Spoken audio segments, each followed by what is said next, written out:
In the name of Allah, Alhamdulillah, all praise is due to Allah. Wassalatu wassalamu ala Rasulillah. And may Allah raise the rank of and grant peace to the Messenger of Allah. Wa ala alihi wa sahbihi wa man walahu. And likewise all of his family, followers, and companions, and those with true religious loyalty to him. Amma ba'd. As for what follows, then on this late afternoon of our 13th day of this month of Al-Muharram, the first month of this year 1446, here at Markaz al-Imam Malik in Edmonton, and online with our online community through the YouTube broadcast and our Patreon broadcast as well, and all of those as well who would listen to the recordings later. May Allah Ta'ala forgive us all and all of our believing brothers and sisters in Islam, and grant us understanding in his religion. Last night, dear brothers, we began this very important series of topics, these 12 steps to or towards attaining safety and security on the Day of Judgment. It should be a highly agreeable topic, and anyone who hears this topic should say, why would I not want to be there to rehearse issues that will give me safety on a terrifying day? That is the goal of every Muslim, safety and security in this life and in the hereafter. Who wants to live in a war zone where he's not sure he can live through this day in this worldly life? Who wants to live like that? We don't want that. Muslims are not bloodthirsty warriors. Muslims are people of peace. We want tranquility. We want to go home and find our families safe. We want safety for ourselves. We want to be able to earn our living and live an honorable life in safety. And as we all want that, and no one just wants chaos in this life, what about the hereafter? Who wants destruction and humiliation and fatigue and exhaustion on the Day of Judgment and in the hellfire? May Allah protect us and grant us safety. So in last night's introduction to this course, we looked at pages 5 and 6 of these workbooks. And for those of you here locally, we're just now getting the workbooks. We did not have them for last night's first session.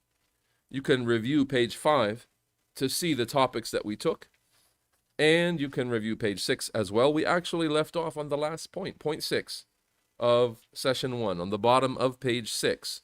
We want to tie the issue that was introduced last night of al-baqiyatu salihat, this very important term, the things that remain, righteous things that are good and that remain, and in terms of deeds, statements, actions, what you take with you into the hereafter, what you will benefit from in the hereafter.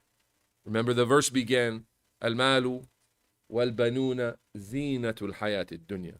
The wealth and children, they are the decorations of this worldly life. That's the verse from Surah Al-Kahf that introduces the baqiyat salihat that we read from the work of Sheikh Zayd al-Madkhali last night. وَالْبَاقِيَاتُ الصَّالِحَاتُ خَيْرٌ عِنْدَ رَبِّكَ ثَوَابًا وَخَيْرٌ أَمَلًا. But the remaining good deeds, things that go beyond that, meaning your wealth doesn't go beyond your grave. Who gets your wealth that you've amassed and didn't spend? The family takes it. Inheritance. It's not charity for you. It's just the right of your inheritors. You didn't give anything to them. It was taken from you. You wanted it for yourself, and that's why you kept it with you all the way until your death. Had you spent it, had you been kind and generous, had you gave in charity, helped the orphans and those in need, had you spent on your families the very best, sadaqah, then that would be your wealth that you take with you into the hereafter, meaning the rewards will be with you on the Day of Judgment. As Sheikh Salih al-Fawzan said, your real wealth is what you spend, because it's what comes back to you on the Day of Judgment. The wealth that you think you're keeping for yourself, it goes into the hands of the people anyway. Subhanallah. So the baqiyat salihat, we all want this. We all want to do something that lives on beyond our life. They say that about this worldly life, right? I want to contribute something to this world that will represent me when I'm gone. I want to leave a legacy. Muslims are more focused on what will go beyond our death and be a benefit to us on a day of need than we are legacy, reputation, things that can be said about us after our death. And much of that, if not all of that, is riya anyway. It's worrying about reputation and what the people say about you. And if all of the people praised you as the most generous philanthropist or the most generous person who left endowments and care and concern for his community after he passed away, none of that will avail you if you are wicked in your relationship between yourself and Allah Azza wa Jal. So then what brings you close to Allah Ta'ala? It's not your children, it's not your wealth that you leave behind, as the other verse mentions in Surah Saba, the 37th verse. وَمَا أَمْوَالُكُمْ وَلَا أَوْلَادُكُمْ بِالَّتِي تُقَرِّبُكُمْ عِنْدَنَا زُلْفَى. It's not your wealth nor your children that cause you to draw near to us. إِلَّا مَنْ آمَنَ وَعَمِلَ صَالِحًا فَأُولَٰئِكَ لَهُمْ جَزَاءُ الضِّعْفِ بِمَا عَمِلُوا. But rather the one who believes and works righteous deeds, such are those who will have the reward of ضِعْف. ضِعْف is the multiplying reward that increases and increases. بِمَا عَمِلُوا, because of what they used to do, because of the actions that they performed. وَهُمْ فِي الْغُرُفَاتِ آمِنُونَ, and they'll be in lofty mansions and beautiful abodes, of course in paradise. Look at the word here, آمِنُون, in security and in safety. That's the goal, and that's the point that was intended here by Sheikh Zayd al-Madkhali. After mentioning these two verses, and these two verses were point 5. Point 6 is safety and security on the Day of Judgment. And again, we're on the bottom of page 6. فقد اعتبر المولى سبحانه في هاتين الآيتين الكريمتين الإيمان الصادق والعمل الصالح سببين رئيسيين في الحصول على كل محبوب والنجاة من كل مكروه ومرهوب. It is these two verses wherein the protecting Lord, that is Allah, the Exalted One, has mentioned these two things: correct iman, honest faith, you could say, and righteous actions, as two of the causes that will allow us to attain what we love and seek after, and to be saved from what we hate and what we are afraid of. More importantly, the disasters of the hereafter. وبين أن ما يعطاه الإنسان من مال وبنين في هذه الحياة إنما هو متاع زائل. And in these verses, Allah clarifies that whatever a person has been given in this worldly life of wealth or children, that is just some belongings, some things that you own or you have that fades away and they don't remain. وأن ثواب الباقيات الصالحات هو الباقي. And the actual reward for those ongoing deeds that transcend into the hereafter, that's what remains. وهو النافع للعبد يوم تحشر الخلائق إلى ربها. And that is what will be a benefit to the worshipper on the day when all of the creation is gathered unto their Lord. May Allah save us. وتنصب الموازين لوزن الأعمال وعامليها. And the scales are set in place to weigh the deeds and the people who have done those deeds. From the strangest of affairs that we've been informed of is that the people themselves will be weighed on that scale on the Day of Judgment. And that's a topic covered in issues of Aqidah, like in the class about the explanation of the Creed of Al-Muzani that we had here in this masjid. You can refer to the issue of the mizan, the scale, and the different things, the three things that are weighed in the scale: the deeds of the people, their record books themselves, the written records of those deeds, and the people themselves are all weighed in the scale in different ways.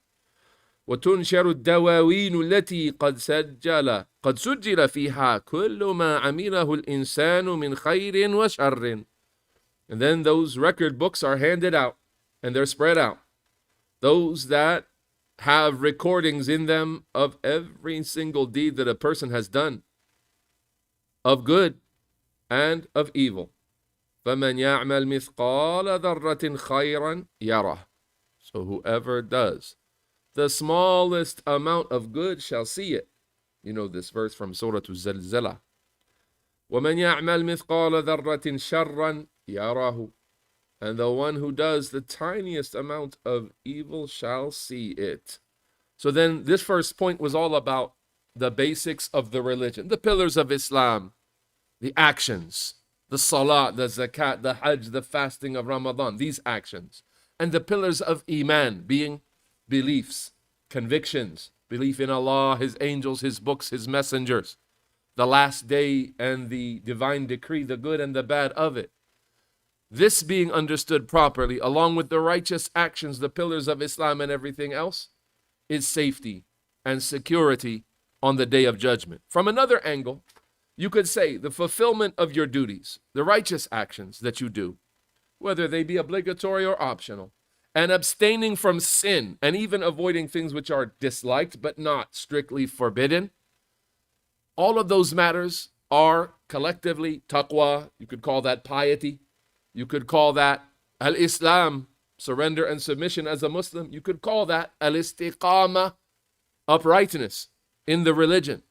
Uprightness in the religion.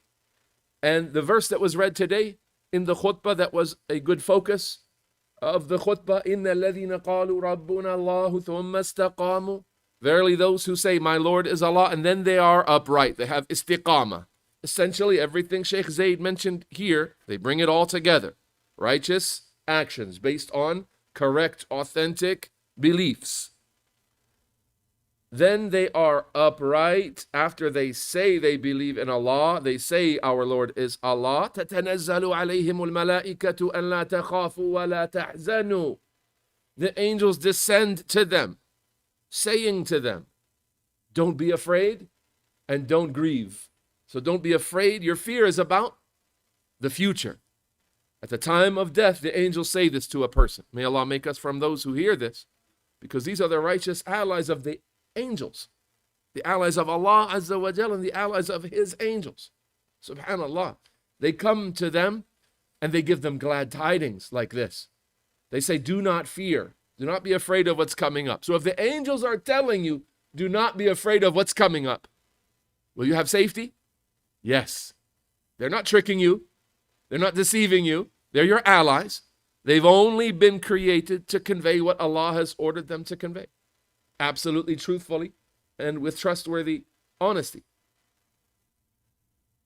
And they say, وَلَا تَحْزَنُوا, and don't be sad about the past.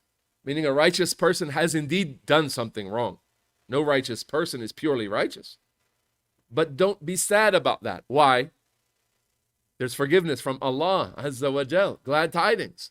Don't be sad about parting with your family, because you'll meet back up with them if they are righteous as well. So do not be sad.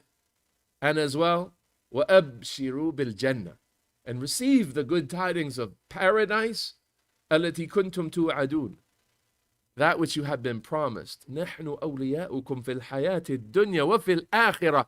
We, these angels who give these glad tidings, are your allies in the worldly life and in the hereafter. Remember in the khutbah, in this worldly life, they aid the believers in military battles. They aid the believers in their search of knowledge. What happens when we come to a masjid in a situation like this? مَجْتَمَعَ قَوْمٌ فِي بَيْتٍ مِّن بُيُوتِ اللَّهِ يَتْلُونَ كِتَابَ اللَّهِ وَيَتَدَارَسُونَهُ بَيْنَهُم. There are no people who gather in any of the houses of Allah, reciting the verses of Allah, studying them amongst themselves. إِلَّا نَزَلَتْ عَلَيْهِمْ السَّكِينَةُ, except that tranquility descends upon them. وَحَفَتْهُمْ الْمَلَائِكَةُ, and the angels surround them. وَغَشِيَتْهُمْ الرَّحْمَةُ, and mercy envelops them. وَذَكَرَهُمُ اللَّهُ فِي مَنْ عِنْدَهُ مِنَ الْمَلَائِكَةِ الْمُقَرَّبِينَ, and Allah mentions them in the ranks of those, amongst the ranks of those who are closest to Him, the highest ranking of the angels. Meaning Allah praises them. Allah is praising some of His worshippers to His angels. Subhanallah. These are the allies of the believers. When they do good, these angels support us. When we do good, these angels support us. When we do good actions, these angels record them fully without any deficiency. When we do good, these angels decorate that goodness for us and keep encouraging us to do that. As mentioned by the scholars like Al-Imam As-Sa'di, he said about these angels, يَحُثُّونَهُمْ فِي الدُّنْيَا عَلَى الْخَيْرِ. The meaning of them being the allies of the believers is that they encourage them to do good in this worldly life. وَيُرْهِبُونَهُمْ عَنِ الشَّرِّ. And they scare them away from evil. They try to prevent them from evil. وَيُقَبِّحُونَهُ فِي قُلُوبِهِمْ. And they try to make evil ugly and hated in their hearts. وَيَدْعُونَ اللَّهَ لَهُمْ. And they supplicate to Allah for them. Angels supplicating for their allies amongst the believing people. وَيُثَبِّتُونَهُمْ عِنْدَ الْمَصَائِبِ وَالْمَخَاوِفِ. And they give them stability. They reinforce them at times of difficulty and during fearful events. وَخُصُوصًا عِنْدَ الْمَوْتِ. Especially at the time of death. Especially at the time of death. وَشِدَّتِهِ. And the harsh reality of that death. وَالْقَبْرِ وَظُلْمَتِهِ. And in the grave and the darkness therein. وَفِي الْقِيَامَةِ وَأَهْوَالِهَا. And on the day of judgment as well, and throughout those terrifying events. وَعَلَى الصِّرَاطِ. And as well going over the bridge, the believers are supportive. The angels are supportive of the believers. They are our allies. Again, there's another connection to safety in the hereafter. If you have the angels supplicating for you for safety and security in the hereafter, alhamdulillah, they only do what Allah Ta'ala has commanded them to do. You'll be safe in the hereafter. All of that is from al-istiqamah. Al-istiqamah, as mentioned by Ibn Abbas, is ada'ul fara'id. It is fulfilling your obligations. Nothing advanced, nothing secret, no mystic secret that you have to learn by traveling to the mountains to sit with some far-off Sufi sheikh or something. The everyday obligations established clearly in texts of the Quran and the Sunnah that every Muslim should be knowing about. Fulfill them properly, sincerely to Allah Ta'ala. Properly in accordance to the technical guidance of the Messenger sallallahu alaihi wasallam, outwardly and inwardly. We ask Allah Ta'ala for His assistance. This concludes our discussion of the first point. Let's get into our second point then. Look with me on page number 7 of our workbooks. We have step number 2, the second method that you can do your best to implement, and it will lead to safety and security on the day of judgment. And that is al-ikhlas, sincerity to Allah. And you can look at these points that we have to go over today. It's a total of 8. We're going to look at the meaning of ikhlas, its lofty status, the comprehensive command to be sincere, the issue of showing off, the sincerity among the prophets, sincerity being a required condition, meaning for any deed to be accepted by Allah. And then seventhly, supplications being answered in times of difficulty. That's safety and security. That's relief from hardships right there. That's our 7th point. And then we'll close with some benefits of that hadith. And we're reading from the book Al-Manhaj Al-Qawim by Sheikh Zayd ibn Muhammad ibn Hadi al-Madkhali rahimahullah ta'ala, the one who died in the year 1435. And he was recognized, of course, by many of the scholars of today and praised by them.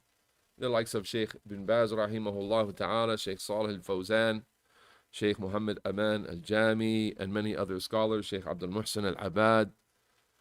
May Allah ta'ala have mercy on those who have passed from them and preserve those who are alive from them. Sheikh Zayd al-Madkhali said, Al-ikhlasu lillahi fil amal, sincerity to Allah in one's deeds. Our first point, what is the meaning of this sincerity, this ikhlas? Wal-ikhlasu huwa an yaqsid al-abdu fi kulli a'malihi wajh Allah wad-dar al-akhirah. It is that the worshipper intends with all of his actions the face of Allah and the abode of the hereafter, meaning the reward in the hereafter, safety therein. And when we say the believer seeks the face of Allah, maybe you hear some people saying, this means the reward of Allah. Have you heard that before? Seeking the face of Allah means seeking reward from Allah. This kind of statement comes from one of two people. One person is a man of sunnah, who is not explaining away the face of Allah. But from the rewards, from the generality of the many rewards that believers have in paradise, is that they will actually see the face of Allah, and that event is sought. So when a man of Sunnah says the meaning of seeking the face of Allah is sincerity and seeking reward, then he's explaining lawazim. He's explaining the things that come along with the face of Allah. And he's not saying we cannot ascribe a face to Allah. As the deviant people of rhetoric and philosophy have said, it's not appropriate to describe Allah with a face, because they thought of a human face, and then they said that's not appropriate for Allah Azza wa Jal. And such is deviation in creed. Rather, Allah Ta'ala has informed us that He has a face. He has not described that face to us. We do not have any specific knowledge of it. We know that He has a face because He has informed us of that. And we leave it like that. We affirm it without kayf, without seeking after specifically how. That's an evil door of deviation. How exactly is the face of Allah? You will only think about the faces of the creation. وَلَيْسَ كَمِثْلِهِ شَيْءٌ. And there is nothing similar to Him. وَلَمْ يَكُنْ لَهُ كُفُوًا أَحَدٌ. And there is no one that is similar or comparable to Him. Jalla wa ala. So then we don't ask how, and we don't entertain thoughts about how specifically. We say, al-wajhu amantu bihi. The face is something I believe in. Al-imanu bihi wajib. Believing in it is obligatory. It's from the speech of Allah. He's informed us of it. Wal-kayfu majhul. And specifically how it is ununderstandable, incomprehensible. Allah did not give us information about that. وَالْإِيمَانُ بِهِ وَاجِبٌ وَالسُّؤَالُ عَنْهُ بِدْعَةٌ. And asking about its details is innovation, or believing in it is obligatory, and asking about its details is impermissible. Now, the face is something known. That's the first part of this 4-part answer about Allah's ascension by Al-Imam Malik. And this is the masjid of Al-Imam Malik ibn Anas al-Asbahi al-Madani rahimahullah ta'ala, the one who was asked about Allah's ascension. How does He ascend? He said, al-istiwa'u ma'loom, or ghayru majhul. Ascending is something known, meaning the basic idea, we know what it is. It's not a riddle, it's not a puzzle. It's clear and known. Wal kayfu majhul. But specifically how Allah ascends, that is incomprehensible. He has not informed us.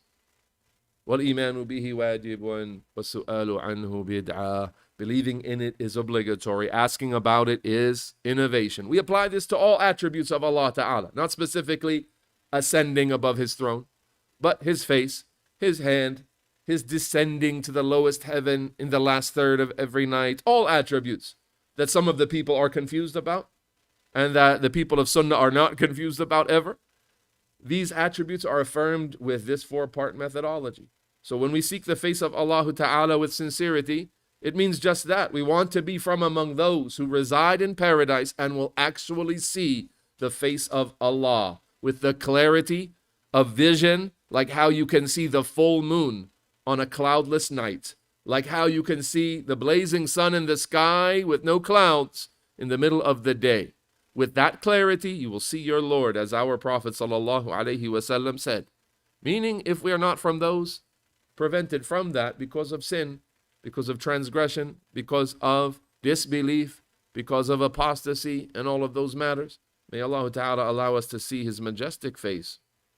وَالْإِخْلَاصُ هُوَ أَجَلُّ صِفَةٍ يُوصَفُ بِهَا الْعَبْدُ. And sincerity is the most noble of all attributes that a worshipper can be described with. Sincere. وَلِذَا فَقَدْ أَمَرَ اللَّهُ تبارك وتعالى نبيه صلى الله عليه وسلم بإخلاص العبادة له وحده. And for this reason, Allah commanded His Prophet, may Allah raise his rank and grant him peace, to be sincere with his worship that is directed to Allah alone. And this is our second point here, the great status of al-ikhlas. It comes in this Quranic verse in Surah Az-Zumar. فَقَالَ عَزَّ وَجَلَّ. So Allah the Mighty and Majestic has said, قُلْ إِنِّي أُمِرْتُ أَنْ أَعْبُدَ اللَّهَ مُخْلِصًا لَهُ الدِّينَ. Say, O Muhammad, I have been commanded to worship Allah. Not just worship Allah, but what? Mukhlisan hal. In what situation? In ikhlas, in sincerity. Sincerity, making the entire religion for Him alone. Al-ikhlas has been commanded by Allah Ta'ala, as you can see in this verse. And then the command to be sincere is not specific to one prophet, Muhammad sallallahu alayhi wasallam, or his ummah, or some followers of some prophets. Rather, it is a comprehensive command for all of humanity, something that remains a timeless command, has always been there in the message of every prophet. As Sheikh Zayd says here, كما أمر الأمة كلها أن تكون مخلصة في أعمالها لله رب العالمين. Just as He, Allah, has ordered the entire nation, meaning all human beings, to be sincere in their deeds, doing those deeds sincerely for Allah, the Lord of all things. فقال تعالى, and Allah has said, and this is the verse in Surah Al-Bayyinah that's found in our third point there, verse 98:5. And again, for those of you who have come late, we're on page number 7 of our workbooks. وَمَا أُمِرُوا إِلَّا لِيَعْبُدُوا اللَّهَ مُخْلِصِينَ لَهُ الدِّينَ حُنَفَاءَ. They were never ordered. The nations of the past were never ordered with anything other than being sincere or worshiping Allah with sincerity to Him alone in the religion, making the entire religion for Allah alone. حُنَفَاءَ, as people of Tawheed, worshiping Him alone without any polytheism. وَيُقِيمُوا الصَّلَاةَ وَيُؤْتُوا الزَّكَاةَ وَذَلِكَ دِينُ الْقَيِّمَةِ. And they establish the salah and they pay the zakat, and such is the religion of uprightness. That's the 5th verse of Surah Al-Bayyinah, showing you that it's not something specific to this last ummah, but rather it has always been in place. It has always been sought from mankind. وَبِجَانِبِ الْأَمْرِ بِالْإِخْلَاصِ. And along with, or aside from this divine command to be sincere, فَقَدْ حَذَّرَ اللَّهُ النَّاسَ الرِّيَاءَ لِأَنَّهُ مُنَافٍ لِلْإِخْلَاصِ. Allah has warned mankind against riya, showing off, because it is something that cancels, negates, and is contradictory to al-ikhlas, to sincerity. It does not coexist with ikhlas. Not a little bit and not a lot of it. The little bit cancels the little bit of ikhlas, and a lot of it can overwhelm a person and take away his entire religion. Showing off is a slippery slope, and if you allow yourself to become a show-off in small matters, what's feared for you? That now becomes your motive in all that you do. And that is a full-blown hypocrite. What he does is for the people. If the people are watching and admiring him, he does his deeds. If the people are not watching him or admiring him or speaking well of him, then he doesn't do anything. Because why? They are the very source of his motivation. Whereas the believer, he shuns all of that. The least of the showing off and the greatest of it, he shuns it. And he does his deeds seeking the face of Allah Azza wa Jal with sincerity. حيث جاء في الحديث القدسي الذي يرويه صلى الله عليه وسلم عن ربه تبارك وتعالى أنه قال. Because it has come in the hadith which is called a hadith Qudsi, that is a special hadith wherein the Prophet, may Allah raise his rank and grant him peace, narrates from his Lord, from the speech of his Lord, the exalted and most high. أنه قال, that he has said, أنا أغنى الشركاء عن الشرك. I am the least in need of any partner. من عمل عملا أشرك فيه معي غيري تركته وشركه. Whoever does any deed and he associates in it with me someone else, meaning he intends with that deed me and someone else, then I abandon him and his polytheism. Allah himself has called showing off what? Shirk, polytheism. Because why? From the most essential aspect of any righteous deed is that it be done with a motive, with an intention. إِنَّمَا الْأَعْمَالُ بِالنِّيَّاتِ. Actions are only by their intentions. And so whoever intends his deed for Allah Ta'ala, he has fulfilled the aspect of sincerity, and his deed might be acceptable to Allah Azza wa Jal. Might be, and not certainly is. That's because there's another condition that you know that must be fulfilled in order for that deed to be accepted by Allah, and that is muwafaqatu sunnah. It must be in line with the sunnah of the Prophet sallallahu alaihi wasallam.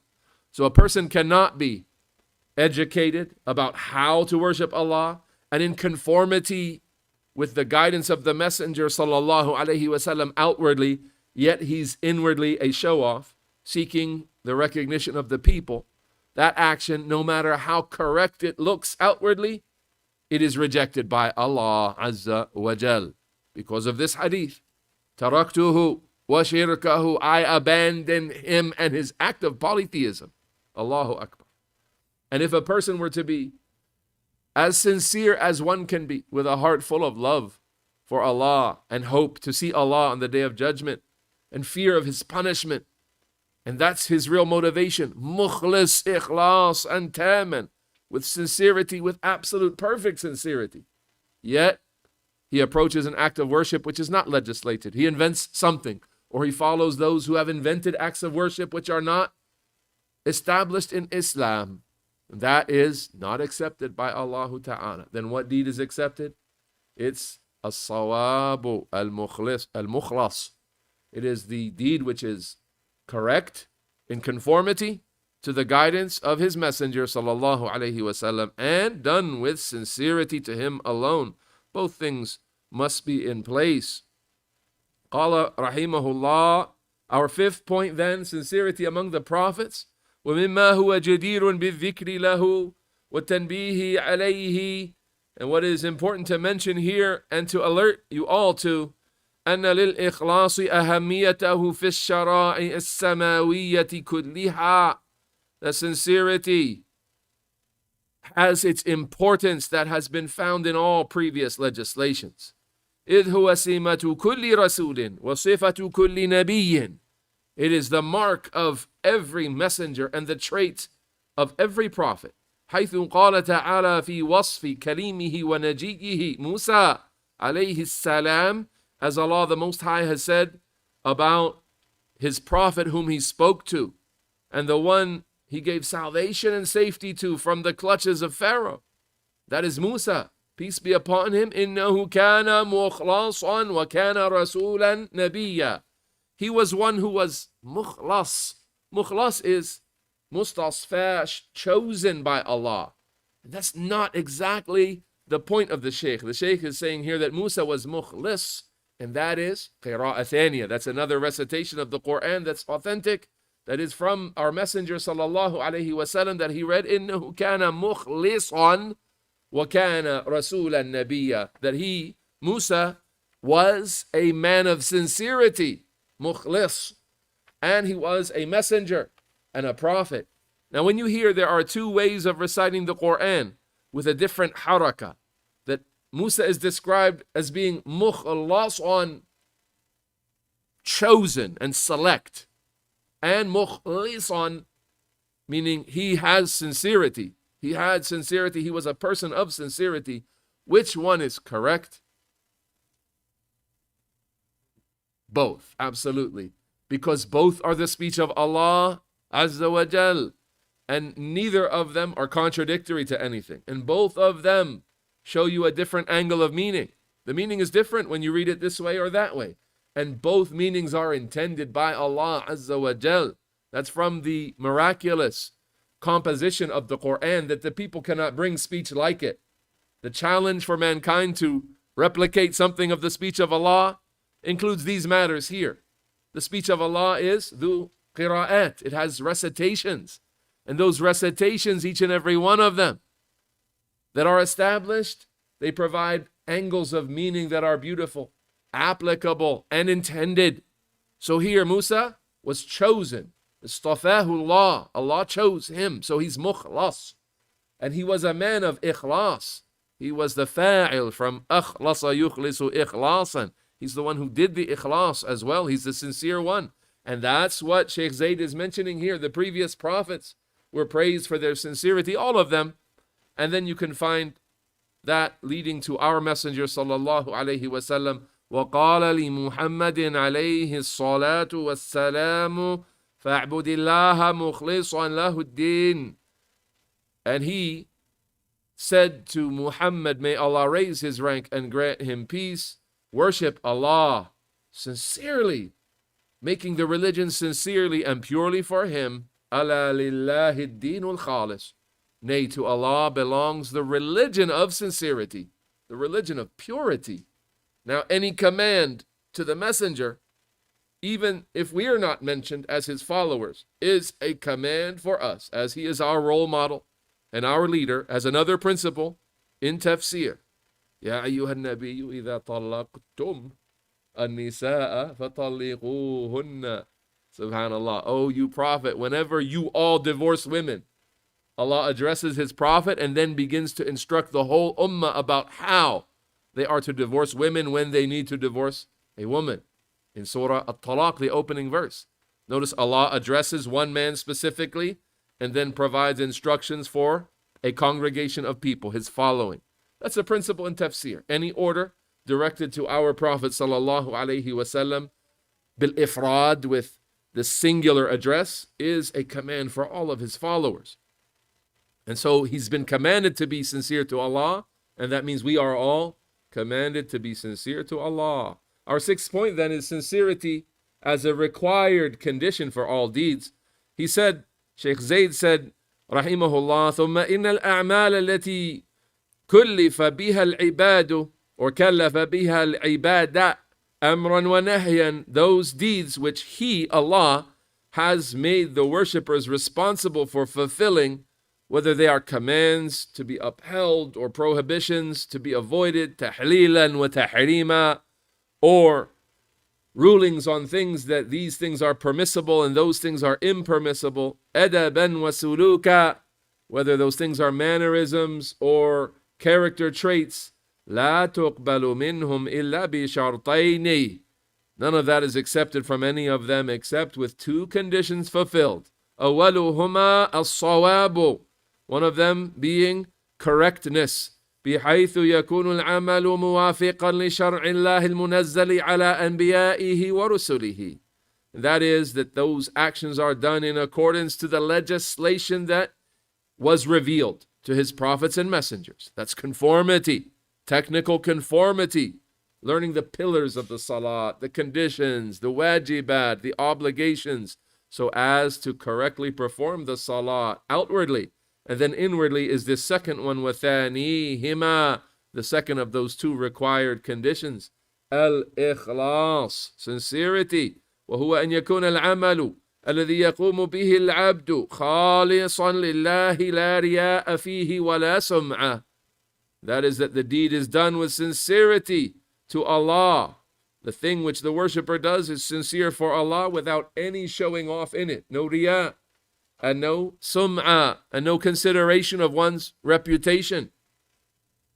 وَحَيْثُ قَدْ عَرَفْنَا أَهَمِّيَّةَ الْإِخْلَاصِ. And now that we've understood something about the importance of sincerity, وَأَثَرُهُ الطَّيِّبِ على أعمال العباد, and its good impact and influence on the deeds of the worshippers, فإنه ينبغي أن نعرف شيئا من ثمراته النافعة وفوائده العظيمة. And it's important for us then to know something about its beneficial fruits and its great benefits. فأقول وبالله تعالى التوفيق. So I say, and success is only with Allah the Most High. من تلكم الثمرات والفوائد ما يلي. From those fruits and benefits of sincerity is what follows. Now, I notice our time is not a lot right now. We have about 5 minutes left. So I'll refer you to something in our workbook called Appendix 1. If you would look at page 32 in the workbooks, you'll see Appendix 1, the hadith of the three in the cave. 3 people were in a cave. I'll summarize the story for you and leave you to read it in full, insha'Allah ta'ala. 3 people trapped in a cave. A rock closes them in. They cannot get out.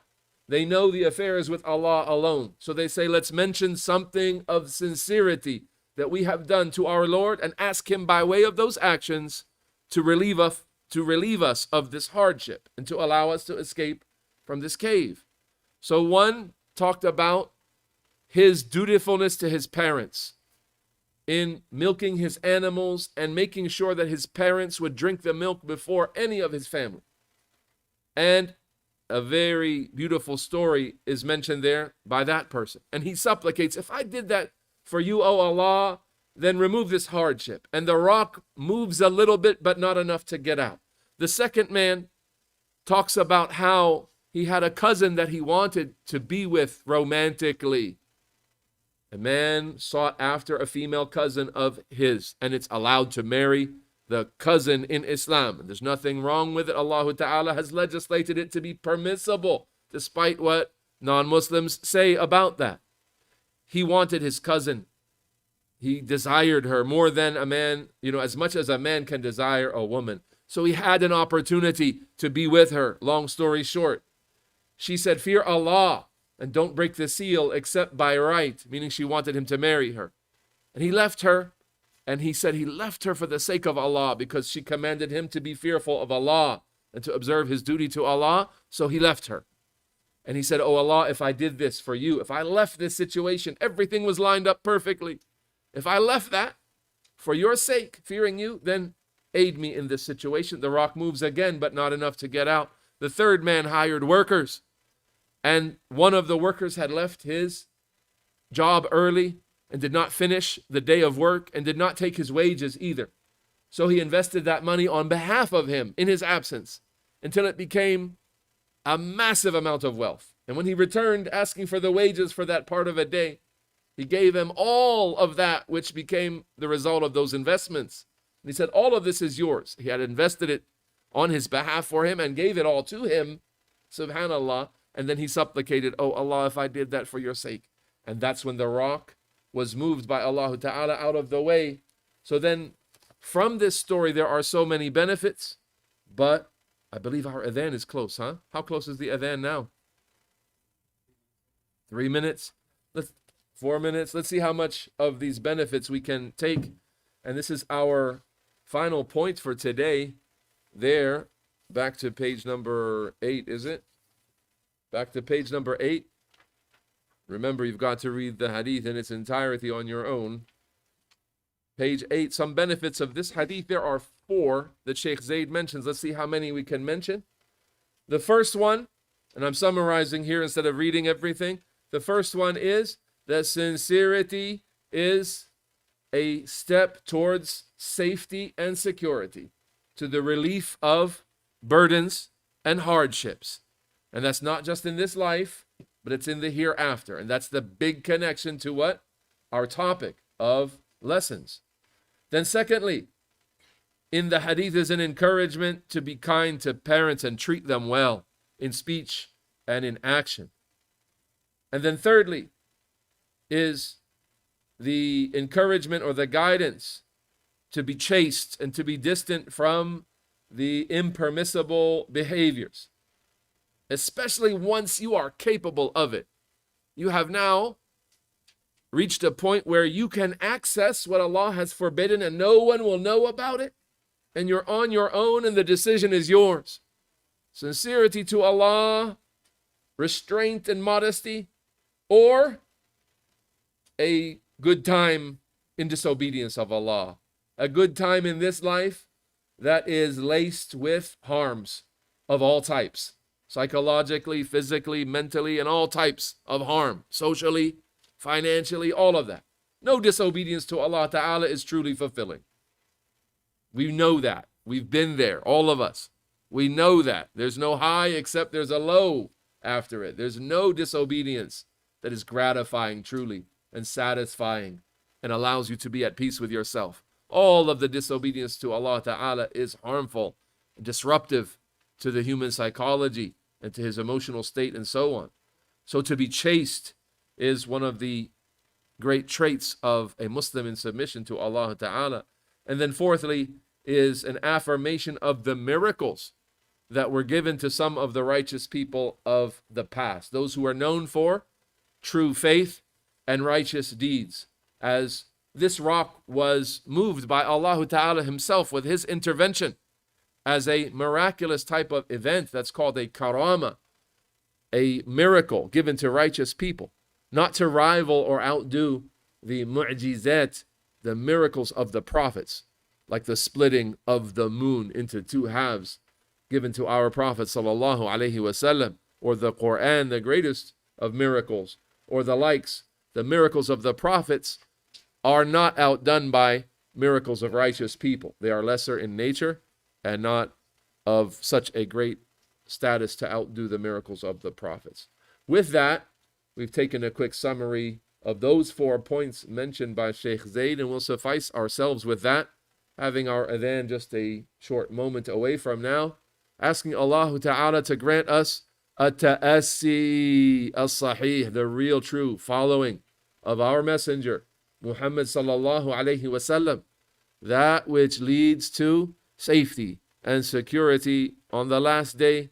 وصل اللهم وسلم وبارك على نبينا محمد وعلى آله وصحبه أجمعين.